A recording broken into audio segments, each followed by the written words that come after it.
오늘 우리에게 주시는 하나님 말씀은 요한복음 14장 27절 말씀입니다. 평안을 너희에게 끼치노니 곧 나의 평안을 너희에게 주노라. 내가 너희에게 주는 것은 세상이 주는 것과 같지 아니하리라. 너희는 마음에 근심하지도 말고 두려워하지도 말라. 아멘. 예, 사랑하는 그리스도의 볼 교회 성도 여러분, 부족한 제가 또 이 자리에서 하나님의 말씀을, 이 귀한 말씀을 전할 수 있어서 정말 저에게는 감사하고 저희 격려가 됩니다. 저희 뉴욕주의 엘마이라에서 제가 이제 목회하는 교회 임마누엘 회중교회에서 인사드립니다. 제가 2주 전 한국에 들어오기 전에 몇 교인들이 걱정스럽게 저에게 물어봤습니다. 지금 한국 사정이 안 좋은 것 같은데 대통령 탄핵 때문에 불안하고, 북한이 위협하는 일 없냐, 갔다가 못 들어오면 어떡하냐 등등. 그래서 저는 이 세상에 평화가 있는 곳이 어디 있을까 한번 생각해 보았습니다. 한국 와서는 아이들이 이제 사진을 찍을 때 항상 이렇게 V자를 내는데 제가 너 그게 무슨 뜻인지 아냐? 하니까 피스 사인이라고 알더라고요. 근데 재밌는 게 미국에서는 피스, 이 평화라는 말을 너무 자주 써서 그런지 안녕, 난 간다 이렇게 얘기할 때도 피스 하고 갑니다. 평화라는 단어가 아무렇게나 뜻이 없이 던져지는 말이 된 게 아닌가 생각해 봅니다. 혹시 미인 대회를 본 적이 있으신가요? 그 대회에서 미스 USA, 미스 코리아, 미스 브라질 이렇게 나오잖아요. 근데 항상 이긴 우승자들에게 이런 질문이 주어집니다. 당신에게는 가장 중요한 것이 무엇인가요? 당신에게는 가장 중요한 것이 무엇인가 했을 때 모든 우승자들은 이렇게 대답합니다. World Peace. 세계 평화. 근데 그들이 그렇게 말할 때 과연 무슨 의미로 얘기하는 걸까요? 그들의 세계의 평화는 어떤 모습으로 상상하고 있는 걸까요? 평화는 이제 하나의 상투어가 되어버렸습니다. 아이러니하게도 미인대회는 많은 슬픈 이면의 이야기들이 존재합니다. 많은 미인대회 수장자들이 세월이 흐르고 자신의 그 아름다운 미가 사라지기 시작할 때 많은 비평가들은 그들을 조롱하고 심지어 질투심에 미워하기까지 합니다. 어떤 이들은 그런 자신의 모습을 보고 우울증에 빠져 자살하는 경우도 있습니다. 세상에서 잠시 축하받았다가 곧 사라져버리는 그렇게 시들어가는 아름다움처럼 세상이 주는 평화 역시 오래가지 않겠죠. 실체 없는 평화, 의미 없는 평화, 아무런 뜻없는 단지 괴로운 양심을 잠깐 달래기 위해 던져지는 단어일 뿐입니다. 그렇다면 평화란 불가능한 것일까요? 이 세상을 둘러보면 바보라도 알 수 있습니다. 장님이라도 알 수 있어요. 평화는 없습니다. 어지럽습니다. 시끄럽습니다. 이 세계적 불안정, 경제 침체, 정부 부패, 이곳저곳에서 일어나는 전쟁, 질병과 재난, 자살과 타살, 내부와 외부에서 오는 위기와 혼란, 그리고 환란, 그리고 이 모든 것을 고치려는 사회이론학, 정신의학적 치료들까지, 요즘 툭하면 트라우마. 이 무너진 세상에 평화는 어디 있을까요? 평화는 결국 잡을 수 없는 불가능한 개념일 뿐일 건가요? 예수님은 그렇지 않다고 말씀하십니다. 오늘 본문 구절은 정말 귀한 보석입니다. 우리의 영혼의 닷과 돛이 되는 진리입니다. 이 진리를 붙잡는다면 우리는 흔들릴 수 없습니다. 요한복음 14장 27절에서 예수님은 이렇게 말씀하셨죠. 평안을 너희에게 끼치노니 곧 나의 평안을 너희에게 주노라. 내가 너희에게 주는 것은 세상이 주는 것과 같지 아니하리라. 너희는 마음에 근심도 하지 말고 두려워하지도 말라. 그래서 오늘 설교의 제목은 두려워하지 말라입니다. 오늘 여러분께 권면하고 싶은 것은 이것입니다. 두려워하지 마십시오. 사랑하는 여러분, 예수님이 우리의 평화의 값을 치르시고 평안을 주십니다. 두려워하지 마십시오. 예수님이 우리의 평화의 값을 치르시고 평안을 주십니다. 그리고 오늘 본문 구절을 이렇게 나눴습니다. 첫째, 그리스도의 사역에서 오는 평화. 둘째, 어지러운 세상에서 오는 평화. 셋째, 믿음으로 걸어가며 누리는 평화. 예수님께서 말씀하신 평화를 이해하려면 우리는 먼저 어떤 상황 속에서 오늘 말씀을 하신지를 기억해 봐야 합니다. 예수님은 12제자들과 함께 한 식탁에서 유월절 음식을 나누려 하십니다. 바로 이게 최후의 만찬이죠. 가장 기억에 남을 만찬입니다. 곧 예수님께서 유월절 어린 양으로서 고난을 당하시기 전에 가지시는 식사. 요한복음 13장 1절에 나옵니다. 유월절 전에 예수께서는 이 세상을 떠나 아버지께로 가야 할 때가 된 것을 아시고 세상에 있는 자기의 사람들을 사랑하시되 끝까지 사랑하셨다. 예수님은 자신의 때가 이른 것을 알고 계셨습니다. 예수님께서는 고난을 받고 자신의 양들을 위해 생명을 내어주고 죽어야 한다고, 십자가에 들려야 한다고 이미 가르치셨습니다. 그 일을 바로 앞두고 이 식사는 정말로 예수님께서 끝까지 사랑하시는 제자들과 함께하는 마지막 만찬이죠. 십자가에 못 박히시기 전에 예수님께서 보내시는 마지막 순간입니다. 이 소중한 시간에 예수님은 제자들의 발을 씻기셨죠. 그것은 예수님께서 반드시 이루셔야 할 정결케 하는 사역을 상징하는 거였습니다. 그리고 가룟 유다는 방을 떠나 예수님을 배신하고 체포하게 하려 했습니다. 하지만 대화는 계속 이루어졌지요. 여러분이 다락방에서 예수님과 제자들의 대화를 읽어보시면 놀랍게도 제자들은 예수님이 하신 말씀을 거의 이해하지 못하고 있다는 것을 금방 발견하게 됩니다. 13장 33절에서는 예수님께서 이렇게 말씀하십니다. 작은 자들아, 내가 아직 잠시 너희와 함께 있겠노라. 너희가 나를 찾을 것이나 일찍이 내가 유대인들에게 너희는 내가 가는 곳에 올 수 없다고 말한 것과 같이 지금 너희에게도 이르노라. 그러자 베드로가 물었죠. 주여, 어디로 가시나이까? 그리고 또 말합니다. 주여, 지금 어찌하여 따라갈 수 없나이까? 내가 주를 위하여 내 목숨을 버리겠나이다. 베드로가 말씀하시지 않습니까? 그리고 예수님은 베드로가 3번이나 부인할 것을 예고하십니다. 다시 14장에서는 예수님이 아버지께로 가시어 그들을 위해 처소를 예비하신다고 말씀하시자 도마가 묻습니다. 주여, 주께서 어디로 가시는지 우리가 알지 못하거늘 그 길을 어찌 알겠사옵니까? 아예 그냥 예수님께서 무슨 말씀하시는지 모르고 있죠. 또 16장 16절에서는 예수님이 조금 있으면 너희가 나를 보지 못하겠고 또 조금 있으면 나를 보리라고 말씀하시자 제자들은 서로 묻습니다. 그가 말하는 조금 있으면이 무슨 뜻인지 알지 못하노라. 여러분 속으로는 이렇게 생각할지도 모릅니다. 제자들아, 제발 좀 알아들으라. 하지만 솔직히 말해 우리 모두 그들과 다르지 않았을 것입니다. 우리가 그 상황 속에 있었으면 예수님을 이해하지 못했을 것입니다. 왜냐하면 그 제자들은 예수님께서 죽으셔야 한다는 것을 믿는 것이 너무나 어려운 일이었기 때문입니다. 제자들의 입장에서는 그들이 모든 것을 버리고 예수님을 따랐습니다. 그리고 어릴 때부터 구약 성경을 들으며 자랐습니다. 그들은 메시아가 오면 무슨 일을 하실지에 대해 들었습니다.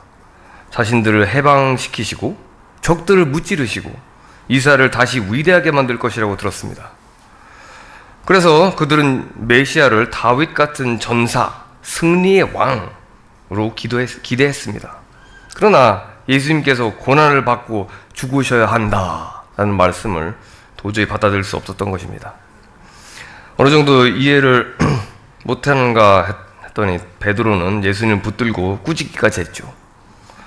예수님이 죽음을 당하고 제3일에 살아나야 할 것을 말씀하시자 그리 마옵소서, 이 일이 결코 주께 미치지 아니하리라 라고 꾸짖으셨습니다.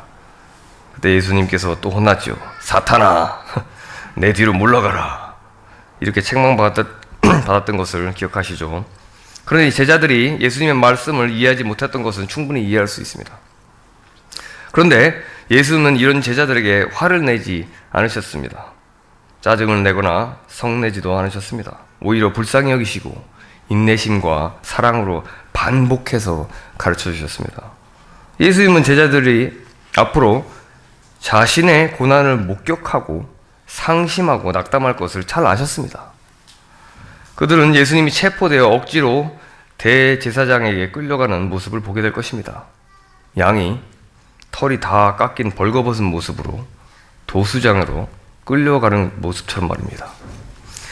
예수님이 매맞고 멸시당하고 치욕을 받고 침뱉음을 당하는 모습을 보게 될 것입니다. 그리고 예수님이 십자가에 매달려 피와 물이 다 빠져 생명이 없는 헐몸을 보게 될 것이었습니다. 하지만 제자들은 예수님께 무슨 일이 닥칠지 전혀 모르는 상태였습니다. 그리고 그들이 겪게 될 낙담과 상심이 얼마나 클지 상상해 보신다면 정말 끔찍한 일이죠. 그들은 예수님을 잃게 될 것입니다.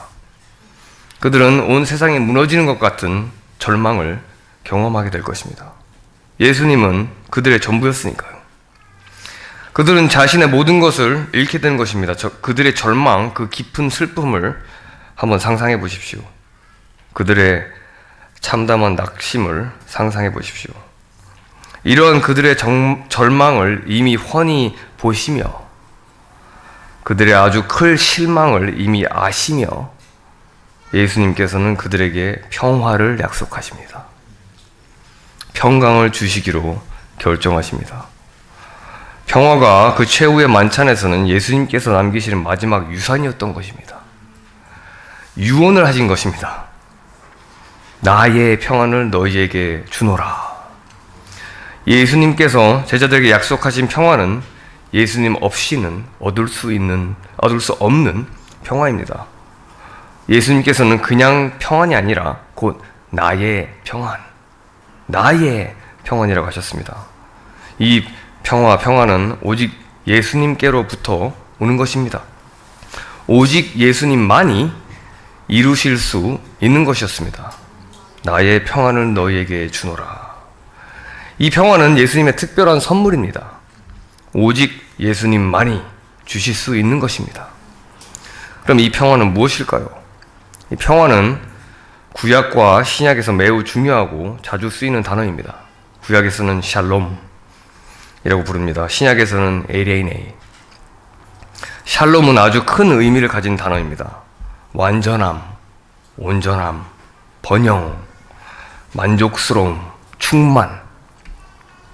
에레이네는 헬라 문자 그대로 번역하면 영혼의 쉼을 의미합니다.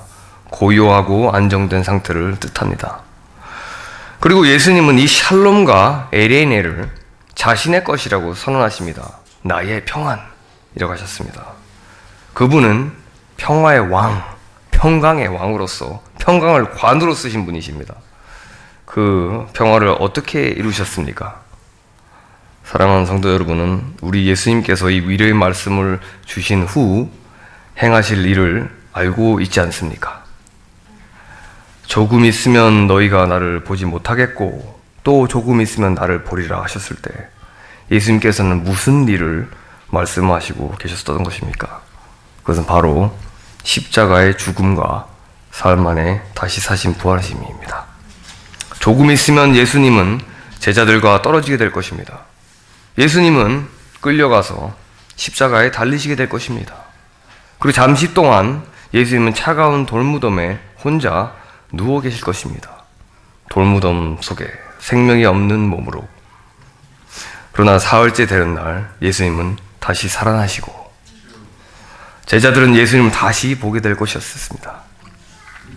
누가복음 9장 22절에 기록되었듯이 인자가 많은 고난을 받고 장로들과 대제사장들과 서기관들에게 버림을 받아 죽임을 당하고 제3일에 살아나야 하리라.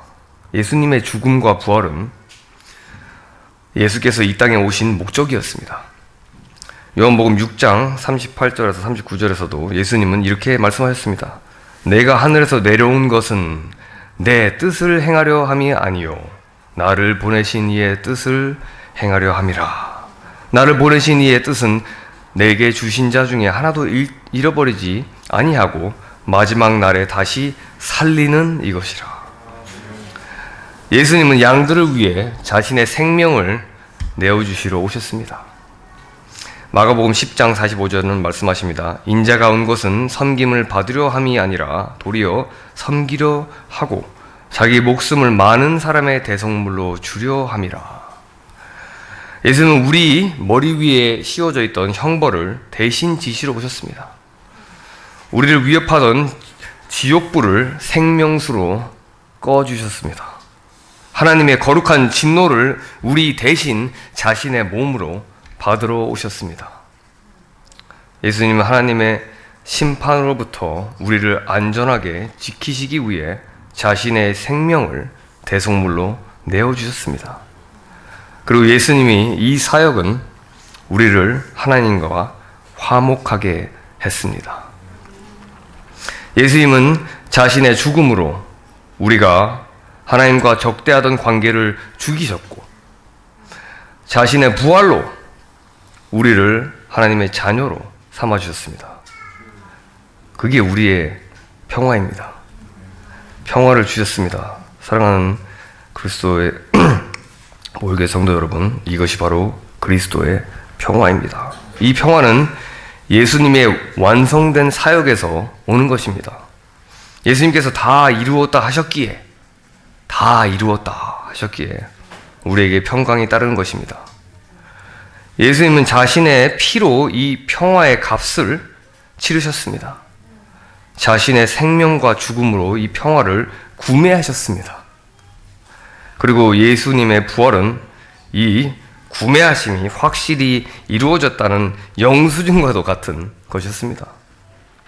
그리스도의 평화는 거래적이었죠. 지불되었습니다. 일시불 처리하셨습니다. 처음에 한국 와서 일시불이 뭔지 몰랐는데 이제 알았죠. 일시불로 처리하셨습니다. 그리스도의 평화는 실제 사건, 역사에 기초한 것입니다. 단순한 추상적인 개념이 아닙니다. 이 평화는 그저 상상이 아닙니다. 현실입니다. 하나님과 화평을 이루는 것, 그것이 그리스도의 복음이 주는 평화인 것입니다. 그래서 복음을 평화의 복음이라고도 합니다. 이 좋은 소식을 믿는 사람은 누구든지 바울처럼 고백할 수 있습니다. 그러므로 우리가 믿음으로 의롭다 하심을 받았느니 우리 주 예수 그리스도로 말미암아 하나님과 화평을 누리자. 하나님과 화평을 누리는 것이, 그것이 우리의 평화입니다. 세상이 우리를 대적해도 하나님이 우리 편이면 우리에겐 더 이상 필요한 것이 없습니다. 이 세상이 끝난다 해도 하나님이 우리를 위해 하나님 아버지 집에 초소를 마련해 준다 하셨으니 우리는 충분합니다. 반대로 이 평화가 없다면, 즉 하나님과 화평이 없다면 진짜 평화는 있을 수 없습니다. 하나님이 우리를 대적하시고 진노하시며 그분의 심판이 우리를 향해 다가온다면 진짜 평화는 있을 수 있을까요? 제가 한국 와서 과속을 못하다가 오늘 좀 했는데 카메라가 사방에 있어서 그 지도도 삥삥거리고 이 속도 조절을 잘 합니다만, 미국에서는 사실 카메라는 없고 경찰이 이렇게 숨어 있는데, 한번 제가 지금 목 디스크 때문에 병원을 2주에 한 번씩 다니는데 좀 과속을 했나 봐요. 그래서 이제 언덕을 내려오는데 경찰차가 보이는 거예요. 그래서 이거 딱지 따겠다. 근데 이 마음이 가라앉는데 그 평안이 없더라고요. 그 하나님의 은혜로 단속에 걸리지 않았지만 그 순간 느낀 그 공포, 이거 얼마짜리 딱지일까? 평화가 없는 느낌이겠죠. 벌을 받아야 하니까, 벌금을 내야 하니까. 근데 하나님의 심판은 비교도 할 수 없이 훨씬 더 무섭습니다. 경찰 딱지 한 장이 아닙니다. 영원한 형벌입니다. 세상은 하나님을 미워합니다. 하나님의 화가, 심판이 세상 사람들 머리 위에 놓여 있으니 어찌 평화가 있을 수 있겠습니까? 세상은 평화를 줄 수도 없고 가질 수도 없습니다. 하지만 그리스도의 평화는 예수님께서 자신의 피로 값을 치르시고 우리에게 주신 완성된 평화입니다. 하나님과 화평을 이룬 자만이 이 평화를 소유할 수 있습니다. 그러므로 사랑하는 성도 여러분, 어떤 힘든 일, 낙심할 일, 좌절할 일 생기더라도 두려워하지 마십시오. 염려하지 마십시오. 예수님이 우리의 평화의 값을 치르시고 평안을 주셨습니다. 이제 두 번째 포인트로 넘어가겠습니다. 어지러운 세상에서 오는 평화. 지금 세상을 한번 생각해 보면 세상은 죄의 소용돌이 속에 있습니다. 세상은 하나님이 없이 살아가고 있습니다. 세계사를 공부해 보시면 압니다. 수많은 평화 조약들이 체결되지만 모든 조약들은 다 깨졌습니다. 세계 역사는 결국 전쟁 역사입니다. 영어로 world history는 war history. 세계사 교과서를 보면 정말 그렇게 나와 있죠. 몇 년, 어디서, 무슨 전쟁, 여기 전쟁, 저기 전쟁, 이래서 전쟁, 저래서 전쟁. 이 세상에 전쟁을 안 한 국가나 민족은 없습니다. 아무도 없어요. 아담과 하와가 하나님께서 지으신 아름다운 동산에서 죄를 지은 이후 이 세상은 거대한 전쟁터가 되어버렸습니다. 아담과 하와가 첫 아들을 가졌을 때 그 첫 아들은 자기 동생을 죽였습니다. 그리고 인류의 역사는 그렇게 흘러왔습니다. 서로 죽이고 피로 물든 역사, 땅을 차지하기 위해 싸우고 돈을 위해 싸우고 여자와 아이들을 노예로 삼아 잡아가는 일들이 이어졌습니다. 그건 이제 고대 야만인 시대의 이야기잖아 라고 생각하는 사람도 있을 수 있습니다. 하지만 아닙니다. 오늘날도 똑같습니다. 전쟁은 계속 이루어지지 않고 있으니까. 우크라이나, 러시아, 지금 북한군 얘기 나오는데, 그리고 낙태 같은 사악한 일을 통해 아이들이 학살 당하고 있지 않습니까? 2024년도 단 한 해 동안 미국에서는 103만 7천여 명의 아기들이 낙태로 살해당했습니다. 작은 태아가 갈기갈기 찢겨져 의료 폐기물로 버려졌습니다. 오늘날 세상도 어제와 다르지 않습니다. 죄는 여전히 넘쳐나고 있습니다. 피는 계속 흐릅니다. 이 세상은 위기의 세상입니다. 그런데 이 세상은 평화를 제공할 수 있다고 말합니다. 보험 광고를 보시면 보험 광고가 한국에서는 제가 못 봐서 모르는데 미국에서는 평화를 보장해 줍니다. 이렇게 말합니다. 선포해요. 마음의 평안을 드립니다. 이 세상에 제공하는 평화. 보험 가입하면 마음이 놓인다고 돈을 내고 평화를 살아 이 말입니다. 웃긴 얘기가 하나 있습니다. 저희 교회에 집사님 한 분이 예수를 믿기 전에 술을 너무 많이 마셔 알코올 중독자였습니다. 예수를 만나고 술을 다 끊고 생명수 말씀을 사랑하는 성도가 됐죠. 근데 예수를 만나기 전에 그분의 아내는 남편이 항상 술을 마시니 술을 마시다가 운전해서 죽으면은 난 뭐 남는 게 없으니까 이 생명보험을 들어야 되겠다 해서 가입을 했대요. 근데 가입하고 보험 약관을 자세히 읽어보니 아주 작은 글씨체로 음주운전 중 사망 시 보상 제외 이렇게 문구가 써 있다는 것입니다. 아주 쓸모없는 보험이었고 평화는 없었죠. 이게 바로 세상의 평화입니다. 이게 바로 세상이 제공하는 평화입니다. 겉으로 보기엔 뭔가 마음의 평안을 주는 것 같지만 돈과 명예, 평안이 있을 것 같지 않습니까? 정작 필요한 순간에 아무 소용이 없습니다. 그렇다면 세상 사람들이 말하는 평화란 무엇일까요? 사실 제가 미국에서 그 인기인 방송인 오프라 윈프리, 한국에서는 뭐 잘 나오는지 모르겠지만 그분은 평화는 이런 것이다 라고 가르치는데요. 마음 챙김, 균형, 감사, 뭐 행복, 내면의 평화를 키워나가세요. 긍정적으로 생각하세요. 뭐 이런 식으로 생각으로 평화를 이루라는 것입니다. 그리고 미국에서는 이제 심리 상담사들은 평화에 대해 이런 조언을 한다고 합니다. 마음의 평화를 얻기 위해 긍정적 자기 대화, 자기 혼자 얘기하는 거예요. 긍정적으로 도전하기, 심호흡 운동하기, 자연 속에서 시간 보내기, 웰빙 추구하기, 지역사회 봉사활동하기 등 결국 정리하면 세상이 말하는 평화는 내가 생각하면 그게 평화다. 완전히 주관적인 정의입니다. 사람마다 다르고 상황마다 다르고 기분 따라 다릅니다. 결국 세상이 말하는 평화는 혼란스러운 현실로부터 도피하는 것입니다. 도망치는 거예요. 문제를 회피하는 것입니다. 무서운 것, 나쁜 것, 힘든 것 생각하지 마세요. 좋은 것만 생각하세요. 행복한 곳을 상상해 보세요. 모든 것이 잘 될 거야. 이렇게 얘기하잖아요. 그런데 어떤 근거로 그렇게 된다는 걸까요? 세상은 실질적으로 평화를 제공할 수 없습니다. 왜냐하면 세상은 하나님과 원수 관계에 있기 때문입니다. 야고보서 4장 4절을 보면 이렇게 되었습니다. 세상과 벗이 되고자 하는 자는 스스로 하나님과 원수가 되는 것이라.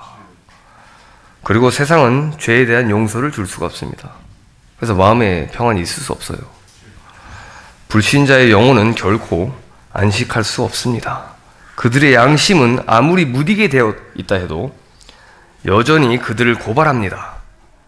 죄책감과 수치심의 무게는 늘 그들을 억누릅니다.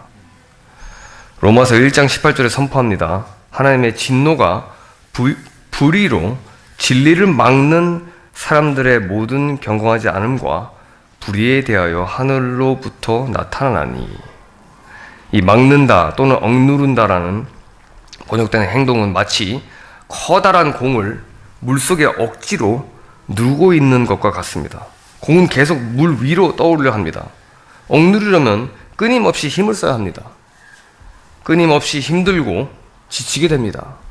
하나님의 의를 모르고 자신의 의로, 불의로 하나님의 진리를 억누르는 세상, 사람들에게는 끊임없는 지침이 있을 것입니다. 더해서 죄 때문에 망가진 세상에는 누구든지 간에 고난은 찾아옵니다. 암도 많고 병도 많고. 욥기 5장 7절도 말합니다. 사람은 고난을 위하여 났나니 불꽃이 위로 날아가는 것 같으니라. 고난은 피할 수 없는 것입니다. 죄에 물든 세상에서는 문제는 항상 찾아옵니다. 그래서 세상은 그저 가짜 평화를 만들고 상상 속 평화를 만들어낼 뿐입니다. 그리고 평화, peace들을 찾으며 헤매다가 결국에는 rest in peace, 죽잖아요. rest in peace, 고이 잠드소서. 죽음 속에서야 비로소 잠잠해지는데, 세상 사람들은 예수님을 몰랐다면, 하나님을 몰랐다면, 죄사함이 없었다면 죽음 속에서도 잠잠할까요? 우리는 알고 있지 않습니까? 예수 구속을 통해 죽음의 잠이 들어 쉼으로 가는 것이 아니라 불신의 삭스로 죽음의 불로 떨어지게 되는 것입니다. 오직 예수님만이 진짜 평화를 주실 수 있습니다. 이 세상은 이 평화를 줄 수도 없고 가질 수도 없고 빼앗을 수도 없습니다. 그러니 사랑하는 성도 여러분, 두려워하지 마십시오. 예수님이 우리의 평화의 값을 치르시고 평안을 주셨습니다. 지금까지 우리는 평화는 그리스도의 사역에서 온다는 것, 예수님께서 자신의 피로 우리의 평화의 값을 치르셨다는 것, 그리고 세상은 진짜 평화를 줄 수 없다는 것을 배웠습니다. 근데 여러분, 여전히 이렇게 질문할 수 있습니다. 하지만 목사님, 저는 그 그리스도의 평화를 경험하고 싶습니다. 실제 느끼고 싶습니다. 그 샬롬, 에레네, 정말 체험하고 싶어요. 영혼의 쉼을 느끼고 싶습니다. 고난 가운데서 평화를 누리고 싶습니다. 어떻게 하면 되죠? 아이들은 울고, 어떤 분들은 아이들을 가질 수도 없고, 쌓여가는 요금들은 늘어나고, 통장은 줄어들고, 악화되는 건강, 죽어가는 부모님, 어떤 이들은 이미 부모님을 잃었고요. 아내나 남편이 암에 걸렸습니다. 어떤 분들은 배우자조차 없습니다. 더 깊어지는 우울증, 깊은 밤인데 못 자는 불면증, 만성 질환, 만성 피로, 이렇게 인생이 끊임없는 고난이 파도처럼 몰려오는데 어떻게 평화를 누릴 수 있을까요? 사랑하는 성도 여러분, 예수님은 우리가 이 세상에서 환난을 겪을 것이라고 말씀하셨습니다. 요한복음 16장 33절에서 말씀하십니다. 이것을 너희에게 이르는 것은 너희로 내 안에서 평안을 누리게 하려 함이라. 세상에서는 너희가 환난을 당하나 담대하라. 내가 세상을 이겼노라. 여러분, 여기서 예수님은 우리의 질문에 대한 답을 주신 것입니다. 이것을 너희에게 이르는 것은 라고 말씀하셨는데요. 바로 예수님의 말씀이, 이것이 예수님의 말씀이 이르는 것이 예수님의 평화를 경험하게 하는 것입니다. 우리의 평화는 세상에 말하는 것처럼 감정, feeling에 의존하는 것이 아니라, 평화는 단순히 어떤 감정의 고요함이나 순간적인 기분이 아닙니다. 뭐 손끝, 발끝에 느껴지는 그런 감정이 아닙니다. 평화가 여기저기 퍼져 있어 뭐 이런 팝송 노래도 있는데 그런 게 아니에요. 예수님은 우리에게 특정한 감정을 약속하시지 않으셨습니다. 사실 감정은 상황에 따라 반응하는 것일 뿐입니다. 감정은 신뢰할 수 없습니다. 여기에서 저도 영어로 발음을 좀 해본다면 느낌, feeling 있고요. 그리고 체험, feeling 있습니다. 저 미국에서 공부한 저도 사실 이 발음을 하기 좀 힘든데요. feeling과 feeling, 그 feeling, refill. 근데 그 주제에 딱 맞는 비교입니다. 그 느낌, feeling이 아니고 feeling, 체험. 그리스도의 평화는 느낌이 아니라, feeling이 아니라, feeling이 아니라 체험, feeling입니다. 감정이 아니라 하나님의 약속으로 우리의 생각과 마음을 채우는 것입니다. 이사야 26절 1절부터 4절은 말씀하십니다. 그날에 유다 땅에서 이 노래를 부르리라. 우리는 견고한 성읍이 있으며 여호와께서 구원을 성벽과 외벽으로 삼으시리로다. 너희는 문들을 열고 신의를 지키는 의로운 나라가 들어오게 할지어다. 주께서 심지가 견고한 자를 평강하고 평강하도록 지키시리니 이는 그가 주를 신뢰함이니라. 너희는 여호와를 영원히 신뢰하라. 주 여호와는 영원한 반석이심이로다.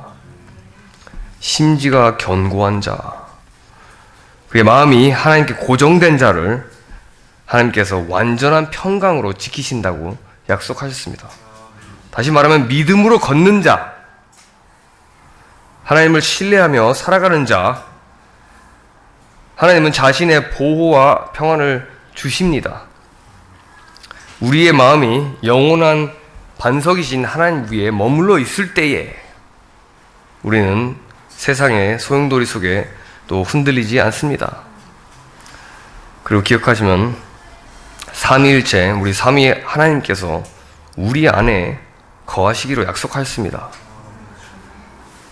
이 엄청난 사실이 요한복음 14장 26절에 보면 예수님은 성령님을 보혜사라고 부르십니다. 헬라어로는 파라클레토스, 곁에, 파라클레이토스, 부르심 받은 자, 곁에 부르심을 받은 자, 성령님이십니다. 곁에서 도우는 자. 성령님은 항상 우리와 함께 가십니다. 항상 우리 곁에 계십니다. 결코 떠나지 않으세요. 마틴 루터는 성령님을 알터 크리스토스, 또 다른 그리스도라고 불렀습니다. 성령님은 주 예수 그리스도의 영이십니다. 중보자이시며 우리의 변호사이십니다. 성령님은 믿는 자들 안에 거하십니다. 뿐만 아니라 요한복음 14장 23절에 예수님께서 이렇게 말씀하십니다. 사람이 나를 사랑하면 내 말을 지키리니 내 아버지께서 그를 사랑할 것이요 우리가 그에게 가서 거처를 그와 함께 하리라.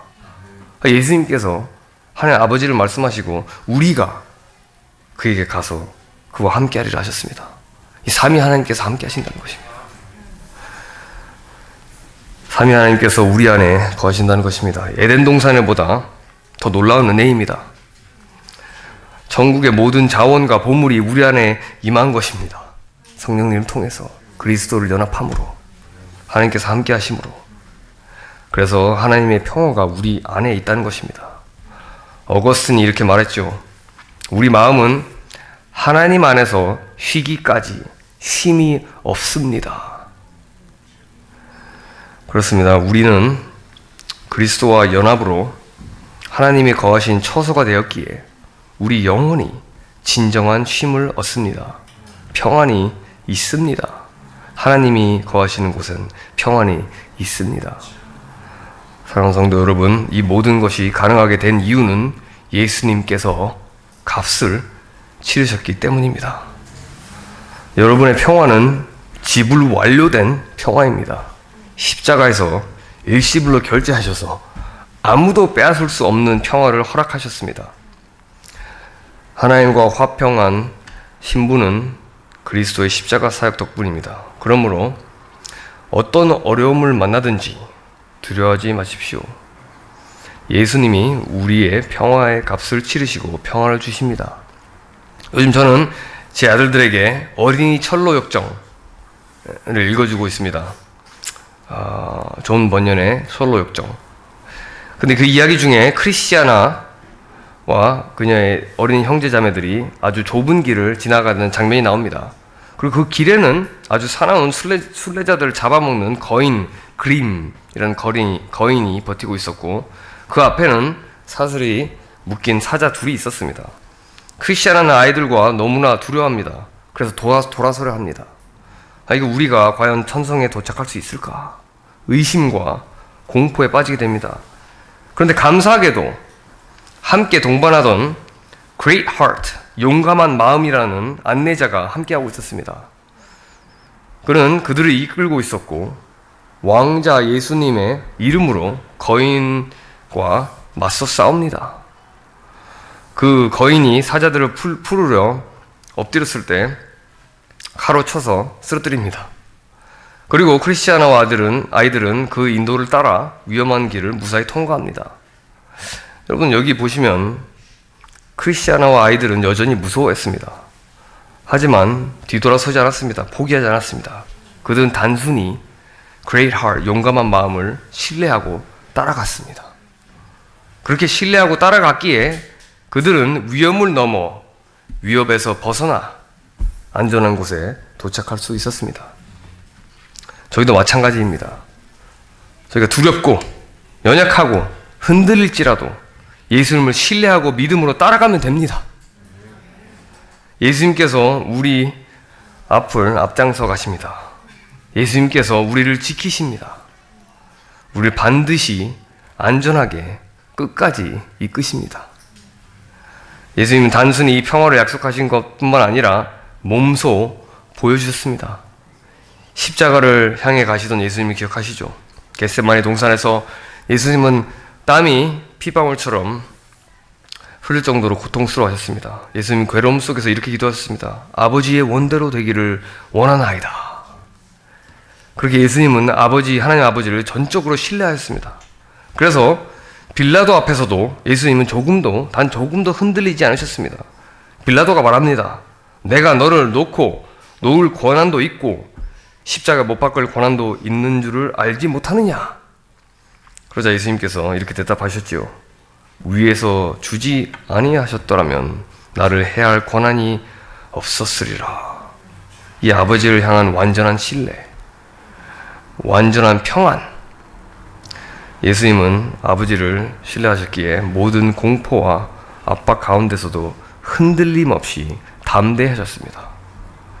성경에 이런 믿음의 예들이 넘쳐납니다. 모세가 바로 왕 앞에 섰을 때 하나님께서는 내가 너와 함께 하겠다고 약속하셨습니다. 모세는 떨리는 두려움 속에서도 하나님과 함께 걸어갔습니다. 그래서 애굽에서 나오죠. 여호수아가 여리고성을 앞두고 있었을 때 그는 하나님의 약속을 믿고 그 믿음으로 전진했습니다. 그리고 사드락, 메시악, 아베네고가 불타는 풀무불 앞에 섰을 때 그들은 이렇게 말했습니다. 하나님이 저희를 살리지 않으실지라도 그리 아니하실지라도 우리는 왕의 신들을 섬기지 아니할 것이요. 그리고 하나님께서는 그들과 함께 하셨습니다. 네 번째 인자 같은 분이 활활 타는 불 속에서 그들과 함께 걸으셨습니다. 다윗은 죽음의 위협을 피해 도망 다녔죠. 그러나 하나님을 신뢰했고 결국 모든 위험에서 건짐을 받았습니다. 사울이 죽이러 다니지 않았습니까? 사냥하듯이. 다윗은 이렇게 고백합니다.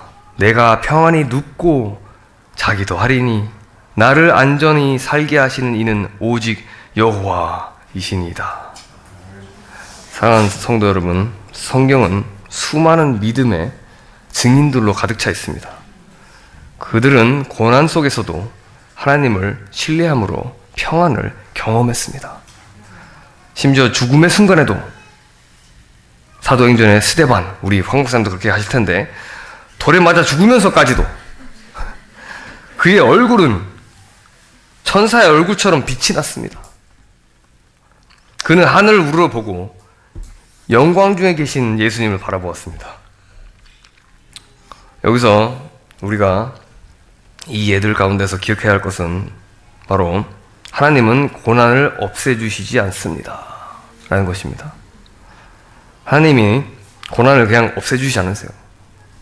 하지만 고난 속에서도 우리와 함께 걸어가십니다. 고난을 뚫고 가십니다. 하나님은 문제를 그냥 제거하시지 않으십니다. 대신 문제 가운데서 우리를 지키시고 인도하십니다. 우리는 믿음으로 걷는 가운데 하나님의 평안을 경험합니다. 그리스도의 평안은 상상하는 평화가 아닙니다. 이미 십자가에서 이루신 실제적, 실존하는 평화입니다. 그리고 이 평화를 우리 마음에 가득 채워야 합니다. 무엇으로요? 하나님의 말씀으로요.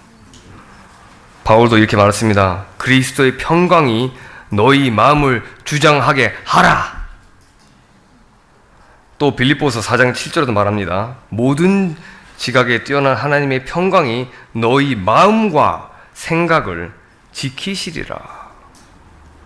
여러분, 우리 이 그리스도의 평화가 우리의 마음을 다스리도록 해야 합니다. 마음을 다스리도록. 그래야 근심도 두려움도 염려도 우리 마음을 점령하지 못합니다. 사랑하는 성도 여러분, 우리는 소망을 기억해야 합니다. 부활의 소망, 새하늘과 새 땅의 소망. 이미 어둠을 이기신 빛을 바라보고 바라야 합니다.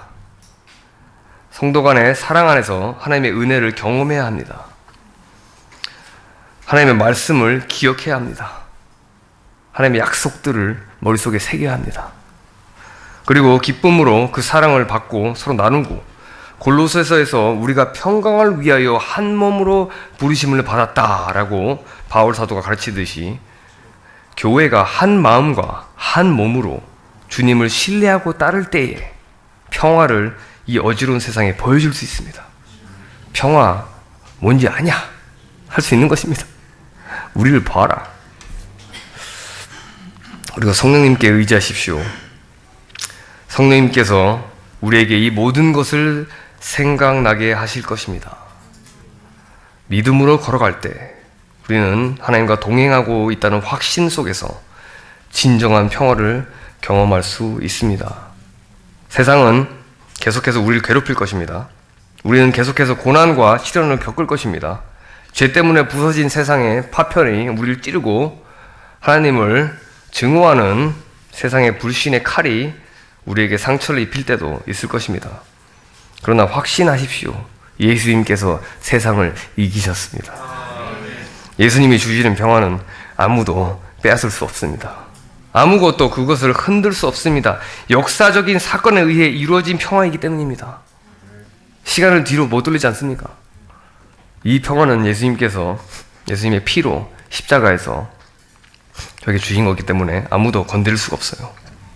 그리고 언젠가 예수님께 다시 오실 때 그리스도의 평화가 온 땅을 뒤덮을 것입니다.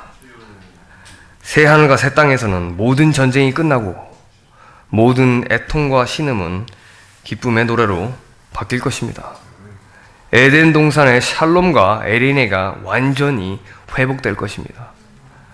혹시 이 자리에서 이 평화를 아직 알지 못하는 분이 있으시다면 오늘이 바로 구원의 날입니다.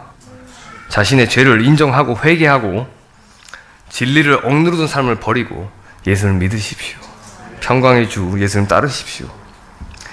예수님 여러분께 참된 평화를 주실 것입니다. 사랑하는 그리스도의 보혈 성도교 여러분, 마지막으로 우리가 이 찬송가를 또 떠올려 봅니다. 내 영혼 평안해. 내 영혼 평안해 하시죠.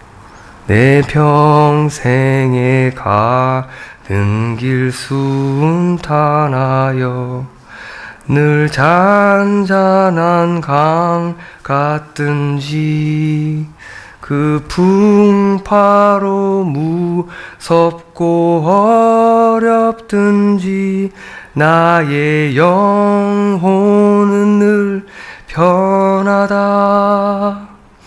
내 영혼 평안해. 내 영혼 평안해. 이 찬송은 호레이시오 스패포드가 지은 찬송가입니다.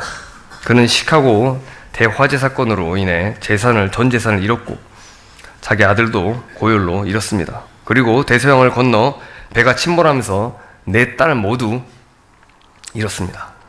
모든 것을 잃었어요. 잔도 다 잃고 재산 다 잃고, 그리고 그는 그 같은 대서양 바다 위를 지나면서 큰 풍파를 맞이하면서 이 찬송을 지은 것이었습니다. It is well with my soul. 내 영혼은 평안하다. 그는 그리스도의 평화를 알았기에 고난 속에서도 이렇게 노래할 수 있었습니다. 그는 자신이 사랑하는 자녀들이 그리스도와 함께 있다는 것을 확신했기 때문에, 그리고 자기 앞길도 예수님께서 파라클레이토스, 곁에 부르심 받은 자 성령님을 통해 함께 하실 것을 확신했기에 이렇게 찬송할 수 있었습니다. 여러분도 우리 주 예수 그리스도께서 십자가에 이루신 일 때문에, 여러분의 평화의 값을 치르셨기 때문에 항상 평안함으로 두려워하지 마시기를 축원합니다. 그리고 성령님의 도우심으로 복음을 전하는 평화의 도구로 사용되기를 축원합니다. 기도하겠습니다. 예수 우리 아버지, 당신의 아버지의 평화의 선물을 우리는 감사합니다. 예수님, 우리의 평화를 위해 자신의 피를 흘려주셔서 감사합니다. 예수님 죽음 안에서 우리는 생명을 얻었습니다. 예수님 부활 안에서 우리는 흔들리지 않는 평화의 확증을 얻었습니다. 예수님 승천 안에서 우리는 성령님을 선물로 받았습니다. 이제 주님은 우리 안에 거하시고 계십니다. 주님, 우리가 주님을 신뢰하고 주님께 순종하며 날마다 주님이 이루신 평화를 누리게 하소서. 믿음으로, 이 모든 것을 힘으로도 아니요 능력으로도 아니요 오직 주님의 성령으로 예수 그리스도를 통하여 구합니다. 아멘.